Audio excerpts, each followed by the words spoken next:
Water leaks, the smell of sewage in the air, and other disgusting conditions. Families have just weeks to get out. The time is now 6:45. The city condemned the apartment complex after dozens of violations. Channel 2's Audrey Washington is live in College Park. And Audrey, the city's issued more than 50 citations this year. And Fred, just about half an hour ago, a tenant here just walked up to me and told me that his baby broke out in a rash because of the deplorable conditions inside his apartment. Now this entire complex is condemned, and the tenants just have 30 days to move out. We live as good as we can. It's not much, but it's all Angel Hugley has. Everything in here is wet. Hugley lives at the Old Town Villa Apartments on Godby Road. She says she, along with 95 other tenants, deal with water leaks and even raw sewage around the property. It's Christmas time, like we don't know where we're finna go. I'm being forced out because of negligence of the landlord. Not negligence that I did, because my rent is current. The city of College Park became aware and condemned the property. Now the people here have less than 30 days to move out, and right before the holidays. It was one of those things where, we haven't been able to take care of all the problems. Contour Property Management says they didn't know the amount of issues here when they bought the property back in August. Management says they will reassign tenants to their other properties if they meet certain requirements ranging from income to past history. But for the tenants who may not meet those requirements, they feel helpless. We don't have nowhere else to go. And as for management here, they tell us that they plan to tear down this complex and build anew. But that doesn't help the tenants who are here right now, who must now find a new place to live. Good morning, Facebook family and friends. Today it is the Tuesday, December 5th. The year is 2017. Today is election day, and I'm getting my ass up to go vote in a minute. I need to stop all this cussing. I know. But after seeing that report, okay, I've lived in Atlanta. If you're familiar with my videos, I've lived here for over 30 years. Almost 30 years. I moved here in 1989. One of the very first apartments I ever had was at that apartment complex you all just saw in the news report at Fall. It used to be beautiful. It was right off Godby Road. It was a lot of apartments, older apartments, but they were well maintained, taken care of. A lot of people, with various different races that lived there. And this was in the late 80s, 89, 1990. So to go and see this report, I caught my eye and I said, wow, that place has really gone down, which I have been back out there over the years. I've seen it. It is drastic. The whole area has plummeted into despair. The way those people are living out there, that's the Atlanta that I know. When I first moved here and I met so many guys and they would take me to their homes or where they lived at and their family's houses, I could not believe this is how these people are living. They were living in some of those most horrible homes, housing projects, from Techwood Homes to Eastlake Meadows to, gosh, and these were friends that I met who were all from Atlanta. And of course, when you're young like that, this was their homes. This is where they lived at. And it was a very eye-opening experience for me to see this is where so many poverty-stricken people. Now I'm from Gary, Indiana, so I've seen poverty before. But it reached, here in Atlanta, because we're in Georgia, a red state, it reaches levels that are despicable here. Now, in that report you saw where that property manager said they purchased this property, they had no clue. They had no idea the repairs and work. They don't believe that nonsense. They knew when they bought that place, they're going to tear that mess down and chase them black folks out of there. Gentrification is now starting to reach into that area. They can rip that mess down and either build townhomes to be sold to families, or they can build nicer apartments to be rented. That's what's happening throughout the Atlanta metropolitan area. If you drive up and down, I was just driving up Memorial Drive, and I'm shocked at how many homes are being built all the way up Memorial Drive to 285 from downtown. $500,000, $600,000, $700,000. They get a little cheaper as you get closer to 285. But I would have never thought you would see brand new homes on Memorial Drive that were $500,000, $600,000, and $700,000. But they exist. A lot of them, brand new. So you have a situation here in Atlanta where you have all these blacks who are living, the vast majority of blacks who live in Atlanta, they live in poverty. We must understand this. And this is not a attack on Atlanta, because a lot of people, yeah, attacking Atlanta because y'all take me, love Atlanta. Good, love Atlanta. But Atlanta, like most urban cities, has a problem with poverty, blacks living below the poverty level. And you have large sections of the city of Atlanta, and I know that in his videos was College Park, but you have large sections of the city of Atlanta who have been, people have been living in poverty for decades. But it's changing. And they're forcing these black folks way out into the suburbs and the exurbs and way out to different places. They're not allowing them to stay in the city. The poverty isn't changing, it's just shifting to a different address. You go out to Clayton County, whew, Lord have mercy. You go out there to Clayton County, Riverdale, Jonesboro, you hit those neighborhoods, you would be shocked to see how those black folks are living out there. But they used to live in the city in some of the rougher neighborhoods. Now they're way out in Clayton County. And Clayton County has a bus line. I've seen them buses packed with people. So many people that the people can't even get on the bus. People walking all up. When I first moved to Georgia, my mother's first place was in Clayton County. And I remember going out to Clayton County very soon. I remember arriving to Clayton County, and there was a Ku Klux Klan march up Terra Boulevard. I could not believe my eyeballs. All these people, all this stuff. This is the weekend that I arrived here to Atlanta. I was like, Mom, why'd you choose to live out here? And they actually had a Ku Klux Klan march down Terra Boulevard. And I was like, in Clayton County. So Clayton County, which used to be this little county on the south side of town, filled with somewhat racist whites, even though I think that Ku Klux Klan didn't tarnish Clayton County's image, but a lot of blacks have flooded into that county over the past almost 30 years. It is now predominantly black county. Some of the parts are okay, but a lot of it has really just grown down something terrible. People are living just like you just saw in that report. One day gentrification will hit Clayton County because it's kind of close in. One day somebody will sweep through there and clean all that mess up and buy it for cheap. Just like that apartment complex on Godby Road, I'm sure they didn't pay nothing for that mess. They got that mess for cheap and they're going to clean these folks up out of here, knock this mess over, and build townhomes or apartments that for market rent. All these. But this is the Atlanta that I know. This is not the Atlanta you see on television shows, reality TV. They hide this section of the city. They hide the poverty that's going on here. Or maybe people just don't find it romantic to discuss that type of stuff. So people have this notion that Atlanta is this great place where people are thriving. And I always say, what? Huh? And then they get here. If you don't have the right education, and you don't know the right connections, you'll be living on Godby Road in some condemned apartments trying to survive. Now, I'm sure most of the people in that apartment complex are locals. They're all people who've probably been here all their lives. That's all they know is poverty, poverty, poverty. They don't know anything else. They don't know a way out. My problem here in Atlanta with these areas, you have large sections of the city, College Park, East Point, Atlanta. It's run by black folks, black mayors, black councilmen, black politicians. They run this stuff. But what are they doing for these poor people? See, today's election day, and I have to make a decision.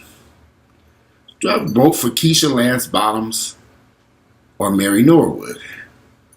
Who will take this city in the right direction? I don't know. I've done research on them. I read and research both of them. I'm not a fan of Mary Norwood, but I'm not I don't know if it would be wise for us to continue to go down the path with the administration, because Keisha Lance Bottoms' administration is very closely related to the mayor of Atlanta now, Mayor Reed. I can't think of this man's first name. And I wasn't too impressed with what he did. Did he do some stuff? Yeah, he got some things in there. But this is the thing. Mayor Reed didn't help any of these poor neighborhoods.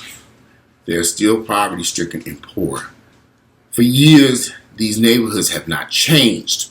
Why? Because these politicians don't want them to change. Because if they change these neighborhoods, improve these neighborhoods, those black folks living there will not be able to remain there and vote these black folks in office. So this is it's kind of a double-edged sword here. You got black politicians who know they can't stay in office unless they got these poor black folks to vote for them. And that's what's dooming black folks.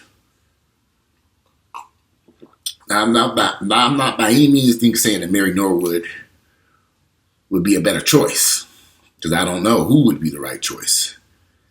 But history has shown me here in Atlanta, black politicians haven't really, over the years, they haven't been able to correct a lot of the issues here. Maybe they don't care to correct the issues. Like I said, they know that if they clean up these areas, a lot of blacks are not going to be able to afford to pay the taxes or rents or whatever in these areas, so they leave it alone. And they let these people live in poverty. They don't touch it. And a lot of folks, just like my friends, they live in poverty, but they really didn't know it.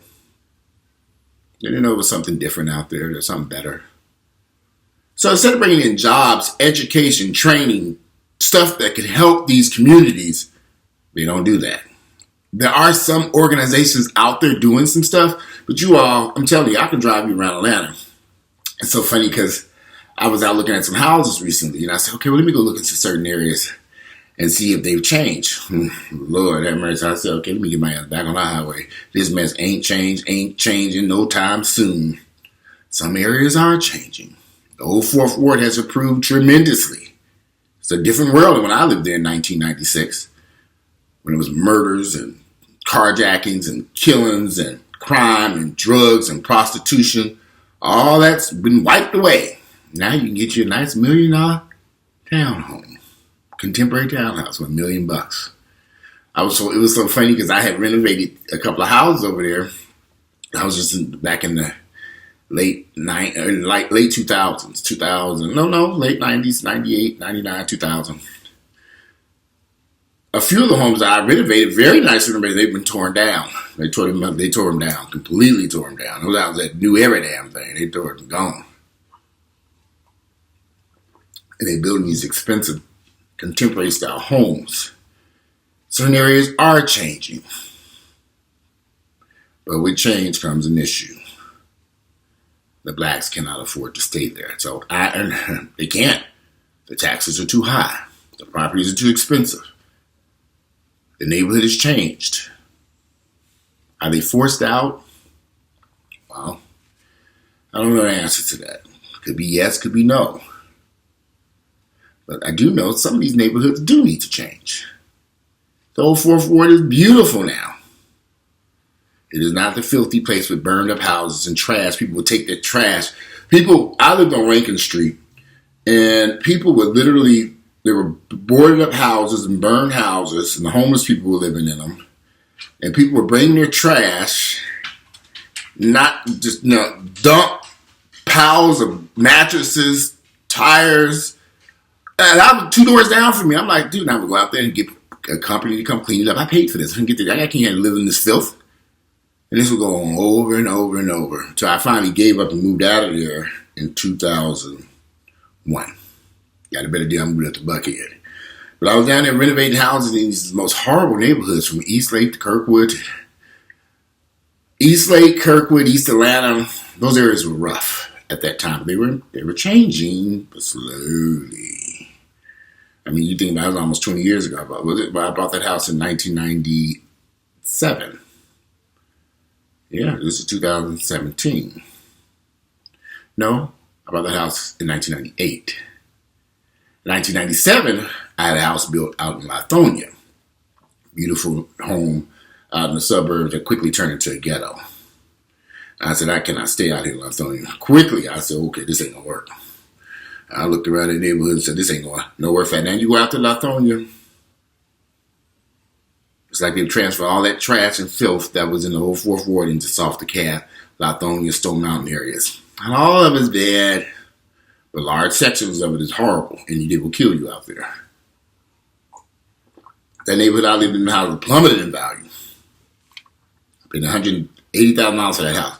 At some point, them houses was going for $50,000 to $60,000.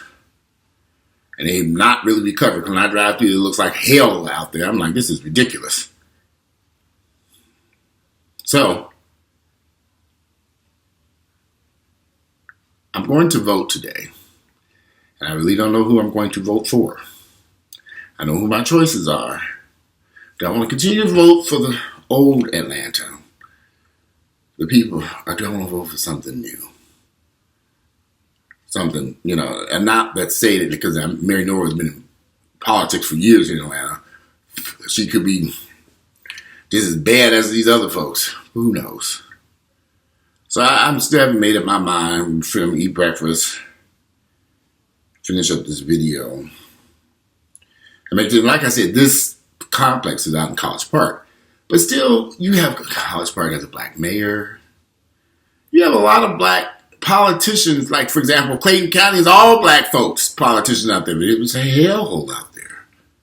They have done nothing to improve those areas. It's gotten worse. They've not tried to. And I don't know if it's racism. Could be. I don't know. I can't put my finger on why our neighborhoods are filled with so much poverty. Now, I know a lot of you all got y'all blinders on and y'all don't see this mess. Because you going to work, you got your Mercedes, your BMW, you got a nice house, you don't see all this poverty. Or you don't go into areas where you can see, well, let me take you on a tour one day and show you the side of Atlanta that's not shown on TV or the news or any place else. A place that I think people need to see, like in this report, and try to change or fix if it's possible.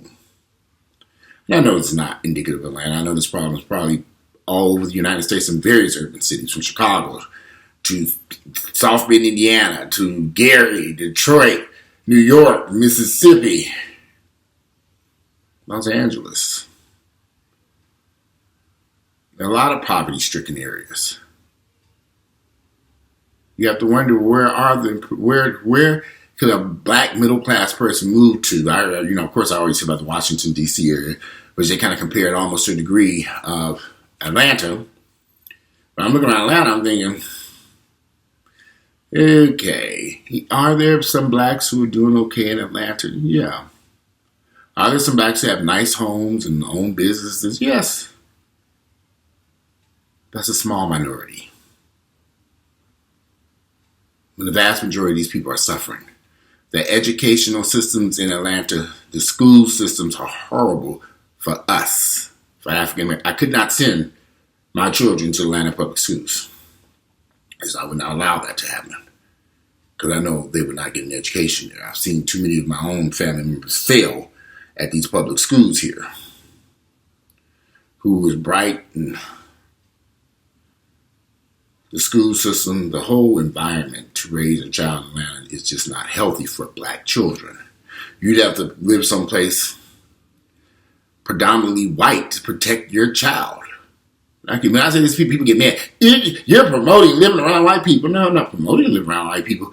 If you have a child and you're bringing them to Atlanta area, you need to take them someplace safe where the schools are good and you know your child won't get harmed or injured going to school, getting back and forth to school. I mean, there are things that in certain neighborhoods, it's just too much poverty. And I would hope nobody moving to Atlanta would want to be moving into these poverty-stricken areas, not with children. Again, it goes back to my thing about gentrification. Now these white folks will move into these areas, but they don't have children, most of them. Or they have children that are very young. And they get in there and they fight. And fight to improve the schools, and fight to improve the neighborhoods, and fight to get the crime off the street, and fight to get this stuff cleaned up, and fight to get this trash off these streets, and fight to get the prostitutes and drug dealers out of there. Why couldn't we do that when we lived there? That presents a problem to me. When I lived in the Old Fourth Ward, they were starting this community organization. I was at every meeting. Now notice something. You got all these black folks living in the Old Fourth Ward, but at the Old Fourth Ward community meetings, all these white folks I ain't never seen before. Where do you live at in this community? I'm thinking, where did y'all come from? Y'all live here? Where? They were living there. I didn't see them, but the black folks who lived there never showed up. Or they showed up in small droves. So the white folks were running the show, and they cleaned that mess up over there. I'm not, I'm just telling you what I experienced, because I know a lot of people are probably going to, but I've been here for too long. I have no reason to lie. I don't think the Old Fourth Ward would have improved if it were not for upper middle class black people and whites moving into that area and participating in cleanup. This is right in town. But then the pendulum swung from black middle class black people to predominantly white folks now, because when the prices got so high, a lot of black folks could not afford to buy this stuff. And then the schools still suck over there. So they're like, these white folks move, they don't have children going to school, or they're sending them to private schools or someplace else. Most of them don't have children. They don't. But they buy.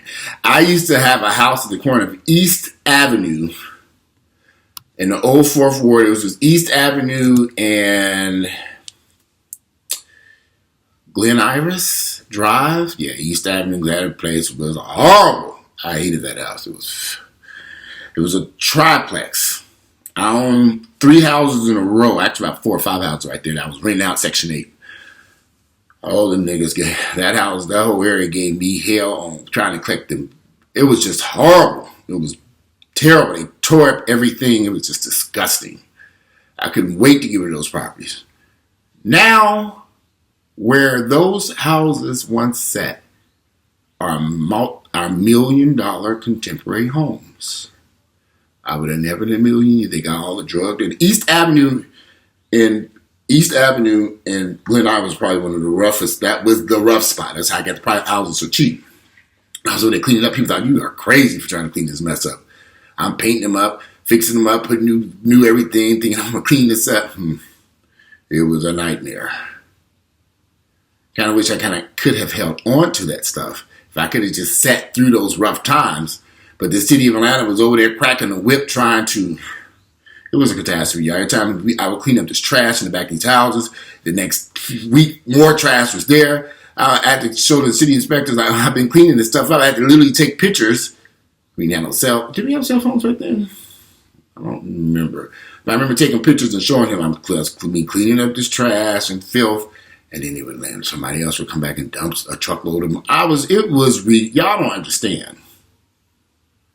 Now when I drive through and I go through there frequently because I can just see and shit. It's like heaven over there. How did it change? I don't know. Well, let me get off this video so I can finish eating breakfast and go up here and cast my vote. Still don't know who, but I'll figure it out. Anyway, today it is Tuesday, December 5th. The year is 2017. I hope that you all are going out to vote today, like I'm about to do. And get out and vote. Do something productive. Get out and participate if you live in the Atlanta area or wherever other areas vote. I think people, the worst mistake we make is not participating. And then when change happens, we say somebody pushed us out of the area, like in the Old Fourth Ward. Had the black residents who lived there just participated, and they probably would still be in those homes and living in there. But so another video. Anyway, I'm out of here. Enjoy your Tuesday. You all have a great day.